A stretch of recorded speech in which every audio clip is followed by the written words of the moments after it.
নমস্কার, কেমন আছেন সবাই? আশা করি সবাই ভালো আছেন। আমিও খুবই ভালো আছি। চলে এসেছি নতুন একটি ভিডিও নিয়ে। এটা হলো আমার মধ্যপ্রদেশ ব্লগের পার্ট 2। পার্ট 1 ভিডিওটাতে আমি আপনাদের সঙ্গে শেয়ার করেছি প্রথম দিন আমরা কোথায় কোথায় গিয়েছিলাম। আজকের ব্লগে আপনারা সঙ্গে থাকুন, দেখতে থাকুন। আশা করি আপনাদের ভালো লাগবে। রয়েছি এখন ভেদাঘাটে। বাসে করে হোটেল থেকে প্রায় 1 ঘন্টার মতো সময় লাগলো আমাদের এখানে পৌঁছতে।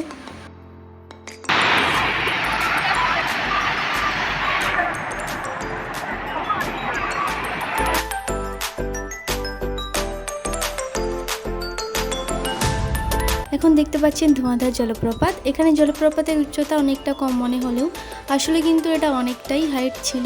জল যেহেতু অনেকটা উঁচু থেকে পড়ছে, তাই জলের ক্ষুদ্র ক্ষুদ্র বিন্দুগুলি ধোঁয়ার মতো মনে হচ্ছে। তাই মনে হয় এই জলপ্রপাতটির নাম ধোঁয়াধার জলপ্রপাত। এখানে কিন্তু রোপওয়েরও ব্যবস্থা রয়েছে, আপনারা চাইলেই রোপওয়ে থেকে ভিউটা এনজয় করতে পারেন। আর এই দিকটাতে দেখুন আমার সব বান্ধবীরা ফটোশ্যুট করতে ব্যস্ত। এটা কিন্তু ব্যারিকেডের বাইরে, বাস স্ট্যান্ড থেকে এই জলপ্রপাত পর্যন্ত আসতে হেঁটে প্রায় 5 মিনিটের মতো সময় লাগে। তো এখন আমরা যাচ্ছি বাস স্ট্যান্ডের দিকে। তো আশেপাশে অনেকই দোকানপত্র রয়েছে, চাইলে আপনারা কিছু কিনতে পারেন। এখানে কিন্তু বেশি মার্বেল পাথরের জিনিস পাওয়া যায়। এখান থেকে আমরা নেক্সট যেখানে যাচ্ছি সে জায়গাটার নামও ভেদাঘাট, তবে জায়গাটির নাম মার্বেল রক্স নামে পরিচিত। আমি জব্বলপুর আসার আগে ইউটিউব থেকে দেখেছি এখানে বিখ্যাত পর্যটক স্থানগুলিকে, তার মধ্যে আমার এই মার্বেল রক্স জায়গাটি খুবই পছন্দ হয়েছে। আমি তো এটার জন্য খুবই এক্সাইটেড, কারণটা আপনারা এক্ষুনি দেখতে পাবেন। চলুন।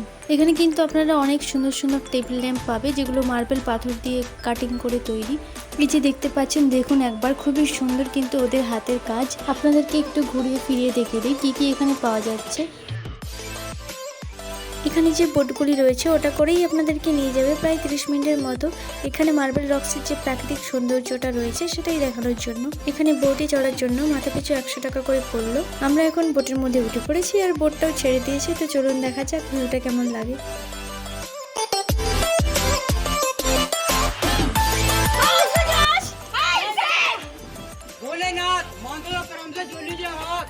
शंकर भगवान की जय, नर्मदा मैया की जय, कृष्ण कन्हैया की जय, सामने पड़ी दोनों दीदी की।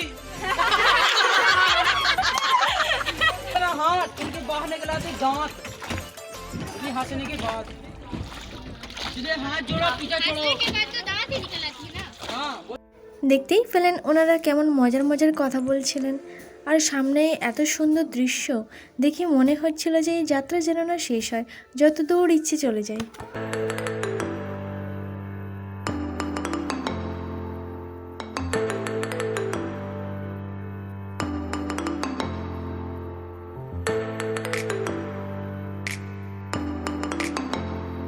এই জায়গাটি একবার দেখুন, আমার তো সব থেকে সুন্দর লেগেছে এই জায়গাটি। এখানে ওনারা বলেছিলেন প্রায় 350 মিটার পর্যন্ত গভীরতা রয়েছে।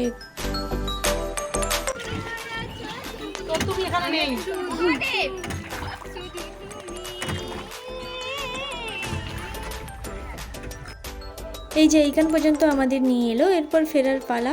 আমার তো খুবই সুন্দর লেগেছে, আপনাদের কেমন লেগেছে অবশ্যই জানাবেন। খুব সুন্দর একটা মুহূর্ত কাটানোর পর এরপর আমরা যাচ্ছি ব্যালেন্সিং রক দেখার জন্য। এখন পৌঁছে গিয়েছি সেই স্থানে। দেখুন আশেপাশে কত বড় বড় পাথর রয়েছে, এগুলো কিন্তু প্রাকৃতিকভাবেই এখানে থেকে গেছে। এখন সামনে যে বড় পাথরটি দেখতে পাচ্ছেন, যেটাতে ছবি তোলার জন্য সবাই ব্যস্ত, সেটাই হচ্ছে ব্যালেন্সিং রক। ওই যে বড় পাথরটি এমনিভাবেই ব্যালেন্স করে একটা পাথরের ওপর থেকে গেছে। এখন এখানে সবাই নিজেদের মতো ফটো তুলতে ব্যস্ত। এবার আমরা যাচ্ছি পাশেই 3 মিনিট প্রায় হেঁটে একটি মন্দির আছে ও একটি দুর্গ আছে, ওটাই দেখার জন্য। এই ওপরে পাথরগুলিকে দেখুন, যেন মনে হচ্ছে ডিমের ঝুড়ির মধ্যে কয়েকটা ডিম রাখা রয়েছে। এখানে প্রায় 200টারও বেশি সিঁড়ি চড়ে আমাদেরকে উপরে পৌঁছতে হয়েছিল। এখন প্রায় বিকেল হয়ে গেছে। কিছুটা দূর যাওয়ার পর একটা মন্দির পড়েছিল, যে মন্দিরটি পুরোটাই বড় বড় পাথর দিয়ে তৈরি। এই ঠাকুরটার নাম কি ছিল ঠিক আমার জানা নেই, তবে এখান থেকে শহরের যে ভিউটা দেখা যাচ্ছিল জাস্ট অসাধারণ। পুরো শহরটাই এখান থেকে দেখা যাচ্ছিল। ক্যামেরাতে হয়তো অতটা বোঝা যাচ্ছে না, কিন্তু খালি চোখে বেশি সুন্দর লাগছে। আরও কিছুটা উপরে ওঠার পর টকল দেখতে পেয়ে টকল পাড়ার চেষ্টা করলাম, কিন্তু একটা পেলাম মাত্র।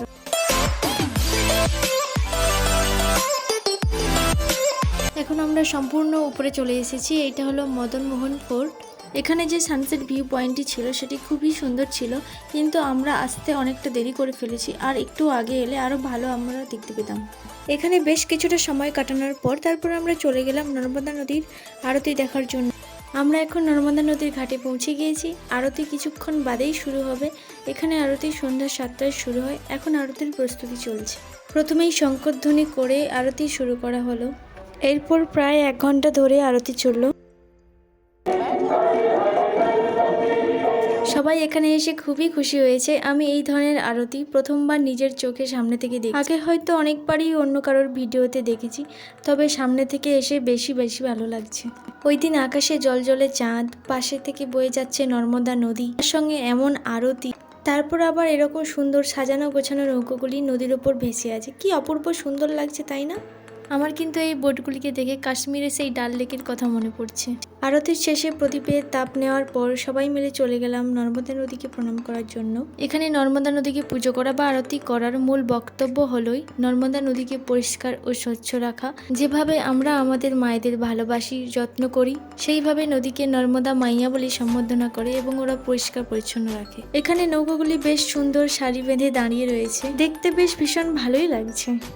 আরতি এখন শেষ হয়ে গেছে, এবার আমাদের ফেরারও সময় হয়ে গেছে। এটা কি ঠাকুর ছিল জানা নেই, তো ওটা পুজোর শেষে নিয়ে যাচ্ছে ওরা। এখন আমরা পৌঁছে গিয়েছি হোটেলে। তো হোটেলের পাশেই আজকে একটা বার্থডে পার্টি ছিল, তো আমরা ইয়ার্কি করছিলাম যে বিনা নিমন্ত্রণে যাওয়া যায় কিনা, গেলে কি আমাদেরকে চিনতে পারবে যে আমরা বাইরের কেউ। এখন রুমে পৌঁছে গিয়েছি। এরপর আবার আমাদের সার্ভের ডেটা নিয়ে স্যারেদের কাছে যেতে হবে। তো আমরা এখন সার্ভের ডেটাগুলো স্যারেদের কাছে জমা দিই। আজকের ব্লগটা এখানেই শেষ করছি। দেখা হচ্ছে নেক্সট কোনো ব্লগে। ততক্ষণ সবাই ভালো থাকবেন, সুস্থ থাকবেন। ব্লগটা কেমন লাগলো অবশ্যই জানাবেন, আর ভালো লেগে থাকলে অবশ্যই লাইক করে দেবেন।